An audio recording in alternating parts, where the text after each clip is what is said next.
गायों की देखभाल करता है, ये बुद्धिमान कैसे हो सकता है? तभी उसके बेटे ने उससे कहा,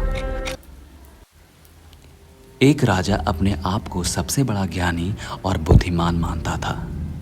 एक दिन वो ये जानने के लिए उत्सुक हुआ कि क्या इस संसार में उससे भी अधिक ज्ञानी और बुद्धिमान कोई दूसरा है या नहीं। यह सोचकर राजा ने अपने मंत्री को आदेश दिया कि वह 1 महीने में इस दुनिया के सबसे बुद्धिमान आदमी को ढूंढकर दरबार में लाए। राजा का आदेश पाकर मंत्री ज्ञानी और बुद्धिमान व्यक्ति की खोज में निकल पड़ा। महीना खत्म होने को आ गया, पर लेकिन उसे कोई भी व्यक्ति नहीं मिला। मंत्री निराश होकर एक दिन घर पर बैठा था। तभी उसके बेटे ने उससे कहा, पिताजी, आप परेशान ना हो, महीना खत्म होने से पहले मैं आपको एक ज्ञानी और बुद्धिमान व्यक्ति लाकर दे दूंगा। महीना खत्म होने पर मंत्री के बेटे ने अपने पिता को एक व्यक्ति से मिलवाया और कहा, पिताजी, यही है इस संसार का सबसे बड़ा ज्ञानी और बुद्धिमान व्यक्ति, आप इसे दरबार में ले जाइए। मंत्री ने उस व्यक्ति की तरफ देखकर कहा, यह तो हमारा नौकर है जो गायों की देखभाल करता है, यह बुद्धिमान कैसे हो सकता है। बेटे ने कहा, आप मेरी बात मानिए और इसे ले जाइए। समय खत्म हो चुका था। मंत्री के पास कोई दूसरा रास्ता नहीं था। वह उस नौकर को दरबार में ले गया। राजा दरबार में मंत्री का इंतजार कर रहा था। मंत्री ने उस नौकर को राजा के सामने पेश करते हुए कहा, महाराज, ये व्यक्ति ही संसार का सबसे बड़ा ज्ञानी और बुद्धिमान है। राजा ने उस नौकर को देखकर अपनी एक उंगली ऊपर उठाई। इसके जवाब में उस नौकर ने अपनी 2 उंगली ऊपर उठा दी। इसके बाद राजा ने 3 उंगली ऊपर उठा दी।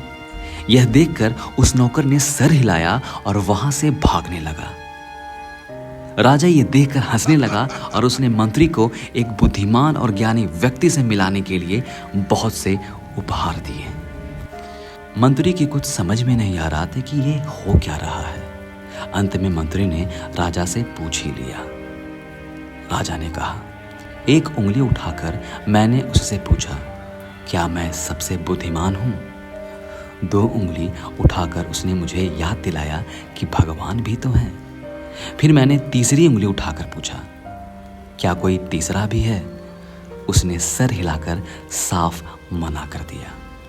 मैं सोचता था कि मैं अकेला ही बुद्धिमान हूं, लेकिन इस व्यक्ति ने मुझे भगवान के अस्तित्व की याद दिलाई। दरबार खत्म होने के बाद सब अपने अपने घर जाने लगे। मंत्री उस नौकर के पास गया और उससे पूछा। राजा उससे इशारों में क्या पूछ रहा था और वो राजा को क्या जवाब दे रहा था। नौकर ने कहा, मालिक, मेरे पास सिर्फ 3 गाय है। जब आप मुझे दरबार में ले गए तब राजा ने मुझे 1 उंगली दिखाई। मुझे लगा राजा मेरी 1 गाय खरीदना चाहता है। मैंने सोचा राजा बहुत अमीर है, इसलिए मैंने उन्हें 2 गाय देने की सोची। मैंने सोचा राजा बहुत अमीर है, इसलिए मैंने उन्हें 2 गाय देने की सोची और 2 उंगलियां उठा दी। इसके बाद उन्होंने 3 उंगलियां दिखाई। मुझे लगा कि वे मेरी तीनों गाय खरीदना चाहते हैं। मैंने सोचा ये तो बड़ी नाइंसाफ़ी है, इसलिए मैंने इनकार करके वहां से भाग जाना चाहा। ये सब सुनकर मंत्री जी हंसने लगे और बोले, तुम घबराओ मत, तुमसे तुम्हारी गाय कोई नहीं लेगा। दोस्तों, इस स्टोरी से मैं आपको ये समझाना चाहता हूँ कि जो भी लोग ये सोचते हैं कि वे सबसे बड़े ज्ञानी और बुद्धिमान हैं, असलियत में वे सबसे बड़े मूर्ख होते हैं। लोग उनके पीछे उनका मजाक बनाते हैं और उन पर हंसते भी हैं। क्या आप सबसे बड़े ज्ञानी हैं?